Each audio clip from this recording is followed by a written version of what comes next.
अगर हम इस एक्ट की त्रुटियों को एक साइड पर भी रख दें, उसके बाद भी ये एक्ट बहुत अच्छा है क्योंकि ये महिलाओं को प्रोटेक्शन देता है घरेलू हिंसा से।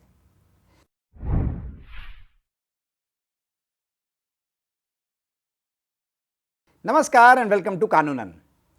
हमारे पिछले वीडियो में हमने जिस केस की बात करी वो डोमेस्टिक वायलेंस से रिलेटेड था। आज के इस वीडियो में हम पूरा डोमेस्टिक वायलेंस एक्ट आपको अगले 10 मिनट में समझाएंगे। सबसे पहले बात करते हैं कि इस एक्ट का पूरा नाम क्या है।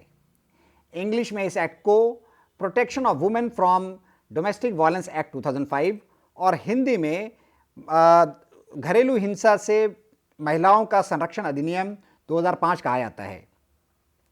वैसे तो 2005 के नाम से ये प्रसिद्ध है, पर लागू होते होते ये 2006 अक्टूबर में लागू हुआ। हमारे इस वीडियो को हमने 2 भागों में बांटा है। पहले भाग में हम बात करेंगे कि सरकार को ऐसा क्यों लगा कि इस एक्ट को लाना चाहिए और किस तरह की हिंसा को घरेलू हिंसा माना गया है। दूसरा हम बात करेंगे कि अगर कोई घरेलू हिंसा का इंसिडेंट हो जाए तो क्या प्रोसीजर है जिसके तहत जिसके अगेंस्ट हिंसा हुई है वो रिलीफ ले सकता है। सरकार ने इस बात को गंभीरता से लिया कि भारत में बहुत सारे घरों में, पर्टिकुलरली ऐसे घरों में जहां पर शादीशुदा महिलाएं हैं, वहां पर घरेलू हिंसा होती है। इसी चीज को ध्यान में रखते हुए सरकार एक इस तरह का एक्ट लेके आई जो कि महिलाओं को प्रोटेक्शन देती है और लीगली सपोर्ट करती है। ये जो एक्ट बनाया गया है ये पर्टिकुलरली लेडीज के लिए बनाया गया है और इसमें कहा भी गया है कि जो टर्म यूज करी गई है वो एग्रीव्ड पर्सन जो है वो महिलाओं के लिए ही यूज करी गई है। तो एग्रीव्ड पर्सन वो होगा जो महिला है जिसके अगेंस्ट घरेलू हिंसा हुई है, पर जो रिस्पोंडेंट हैं वो महिला या पुरुष कोई भी हो सकता है। जैसे रिस्पोंडेंट में mother in law, father in law, sister in law, brother in law और हस्बैंड, इनमें से कोई भी हो सकता है, एक या एक से ज़्यादा। इस एक्ट के सेक्शन 3 में 4 तरह की हिंसा को घरेलू हिंसा माना गया है। सबसे पहले फिजिकल वायलेंस यानी शारीरिक हिंसा, दूसरा सेक्सुअल वायलेंस यानी लैंगिक हिंसा, तीसरा इमोशनल और वर्बल वायलेंस यानी मौखिक और भावनात्मक हिंसा, और लास्टली इकोनॉमिक वायलेंस यानी आर्थिक हिंसा। सबसे पहले जानते हैं कि फिजिकल वायलेंस किसे कहा गया।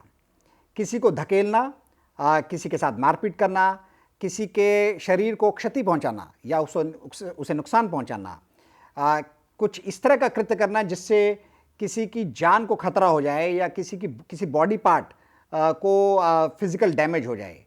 इस तरह की जो भी हिंसा है उसे फिजिकल वायलेंस कहा गया है। सेक्सुअल वायलेंस किसे कहा गया है? सेक्सुअल वायलेंस कहा गया है किसी भी ऐसे कृत्य को जो किया जाए जो लेडी की डिज़ायर ना हो उसके बाद किया जाए, और वो ऐसा कृत्य हो जो कि लेडी की डिग्निटी को लोअर करे और उसे गिराए। तीसरा वर्बल वायलेंस। वर्बल वायलेंस में किसी को गालियां देना, किसी के बारे में गलत सलत बात करना, किसी के कैरेक्टर को असैसिनेट करना, किसी के ऑफिस में जाकर या कहीं ऐसी जगह पर जाकर जहां वो काम करता है उसके अगेंस्ट उल्टा सीधा बोलना, किसी को इस बात के लिए प्रताड़ित करना कि वो दहेज कम लेके आई है, या किसी को इस बात के लिए प्रताड़ित करना कि उसके बच्चे नहीं हुए या पुत्र नहीं हुआ। इस तरह की सारी जो बातें कही गई हैं उन्हें वर्बल या इमोशनल वायलेंस का नाम दिया गया है। आर्थिक हिंसा जो कि चौथी तरह की हिंसा है, वो ऐसी हिंसा है जिसमें जो भी भरण पोषण के लिए पैसे की ज़रूरत है वो पैसे ना देना, बच्चों की फीस ना देना, जो भी पैसा घर में आ रहा है वो पैसा जबरन किसी से ले लेना। मान लीजिए कोई अगर जॉब में है तो जो भी सैलरी आ रही है उसे ज़बरदस्ती ले लेना, या कोई जॉब करना चाहता है तो उसे जॉब करने से रोकना, या जो भी एसेट्स हैं चाहे वो बैंक में हो चाहे वो पार्ट ऑफ डॉवरी आए हों जो स्त्री धन आता है, उस सब को बिना रजामंदी के बेचना, ये सब आर्थिक वायलेंस यानी कि इकोनॉमिक वायलेंस का पार्ट माने गए हैं।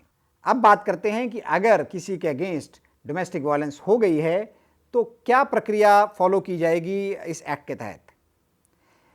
सेक्शन 4 कहता है कि अगर किसी को भी इस बात की आशंका है या इस बात का पक्का पता है कि कहीं पर डोमेस्टिक वायलेंस हो रही है तो वो इसके बारे में कॉम्पिटेंट अथॉरिटी में कंप्लेंट कर सकता है। तो जो एग्रीड महिला है सिर्फ वही कंप्लेंट नहीं कर सकती, उसके सगे संबंधी या उसके आस पड़ोस के लोग भी कंप्लेंट कर सकते हैं।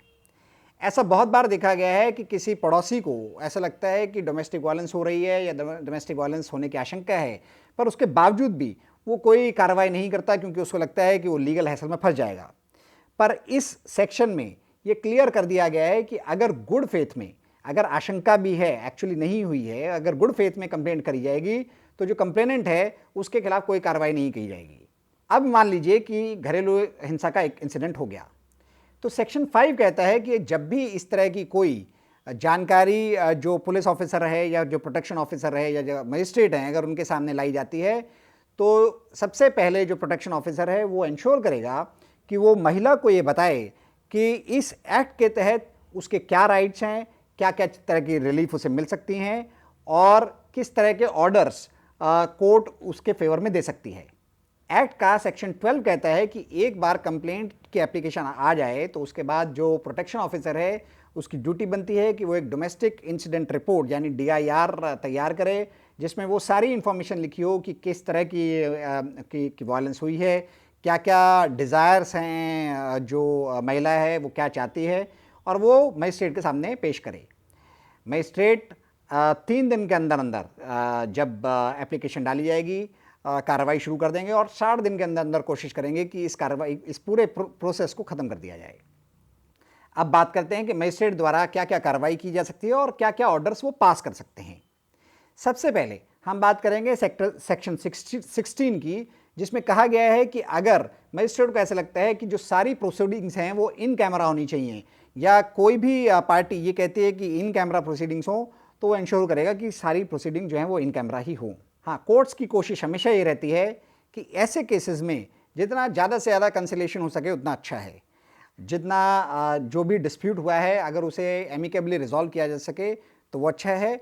इसी के तहत सेक्शन 14 में ये प्रावधान दिया गया है कि मजिस्ट्रेट जो है वो दोनों पार्टीज़ को इकट्ठे या अलग अलग काउंसलिंग के लिए भेज सकते हैं। अब बात आती है कि जब डोमेस्टिक वायलेंस हो जाए तो महिला कहाँ रहेगी। सेक्शन 17 इसके बारे में बात करता है और सेक्शन 17 कहता है कि अगर कोई महिला ये चाहती है कि वो उसी घर में रहे जहाँ पर डोमेस्टिक वायलेंस का इंसिडेंट हुआ है, तो उसे घर से बेदखल नहीं किया जाएगा, चाहे वो घर उसके पति के नाम पर हो। और जो जजमेंट हमने लास्ट वीक बात करी उसमें ये क्लैरिफाई कर दिया गया है कि अगर घर इन-लॉज के नाम पर भी है तो भी महिला को घर से बाहर नहीं निकाला जाएगा। वहीं सेक्शन 19 ये भी कहता है कि अगर मजिस्ट्रेट को लगता है तो वो हस्बैंड को ये ऑर्डर या रिस्पोंडेंट को ये ऑर्डर दे सकता है कि वो उस घर से निकल जाए, उस घर से चला जाए। मजिस्ट्रेट ये भी ऑर्डर दे सकते हैं कि जिस पोर्शन में महिला रह रही है उस पोर्शन में ना तो रिस्पोंडेंट और ना ही रिस्पोंडेंट के जो भी सगे संबंधी हैं वो दखलंदाजी करेंगे। सेक्शन 18 के मुताबिक मजिस्ट्रेट ये भी ऑर्डर दे सकते हैं कि महिला के अगेंस्ट अब कोई फर्दर जो वायलेंस है वो नहीं होनी चाहिए। जहां वो जॉब कर रही है वहां पर किसी तरह का दखलंदाजी नहीं होनी चाहिए। जहां बच्चे पढ़ रहे हैं उस स्कूल में जो रिस्पोंडेंट है वो नहीं जाना चाहिए। और जो भी लोग महिला को सपोर्ट कर रहे हैं इस पूरे प्रोसेस में, उनके साथ भी कोई दुर्व्यवहार नहीं होना चाहिए।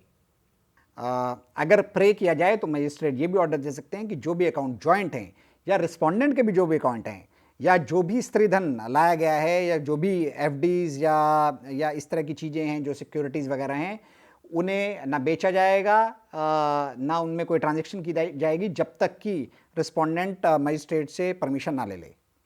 सेक्शन 20 फाइनेंशियल भरपाई की बात करता है। जो भी खर्चा जो महिला का हुआ है इस सारे डोमेस्टिक वायलेंस की वजह से या कोई नुकसान जैसे जॉब लॉस या कुछ इस तरह का नुकसान हो गया है तो वो सारी भरपाई जो है वो रिस्पोंडेंट को करनी पड़ेगी। साथ ही साथ अगर मेंटेनेंस जो सेक्शन 125 है उसके तहत मेंटेनेंस देने की बात है तो वो भी देना होगा। सेक्शन 21 ये कहता है कि अगर मजिस्ट्रेट कन्विंस्ड हैं या दोनों पार्टीज में से कोई भी इस तरह की अर्जी लगाता है और मजिस्ट्रेट को कन्विंस कर देता है कि अब सर्कमस्टांसेस चेंज हो चुकी हैं, तो जो भी ऑर्डर्स उन्होंने दिए हैं वो उसे विड्रॉ भी कर सकते हैं। सेक्शन 31 बात करता है कि जो भी ऑर्डर्स मजिस्ट्रेट द्वारा दिए गए हैं उनका पालन किया जाएगा और अगर वो पालन नहीं किया जाता है तो जो रिस्पोंडेंट है उस पर फाइन ठोका जा सकता है और 1 साल की सज़ा भी हो सकती है। ये दोनों चीज़ें भी हो सकती हैं।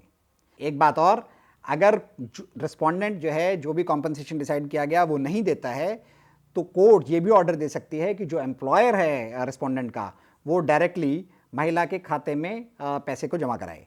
अब बात कर लेते हैं ज्यूरिसडिक्शन की।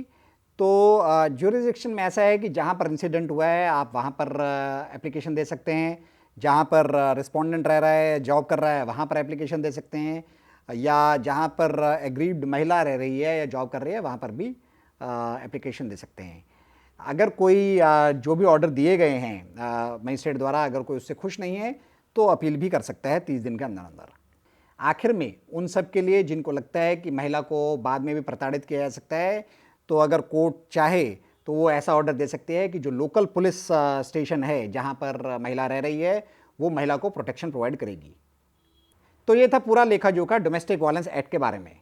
बहुत सारे लोगों को ऐसा भी लगता है कि इस एक्ट का दुरुपयोग हो रहा है, क्योंकि जो भी डाइवोर्स के केस आते हैं उसमें मैक्सिमम टाइम ऐसा देखा गया है कि अगर डाइवोर्स का केस लेडी की तरफ से फाइल किया गया है तो वो साथ ही साथ डोमेस्टिक वायलेंस एक्ट के बहुत सारे प्रावधानों को भी जोड़ देते हैं।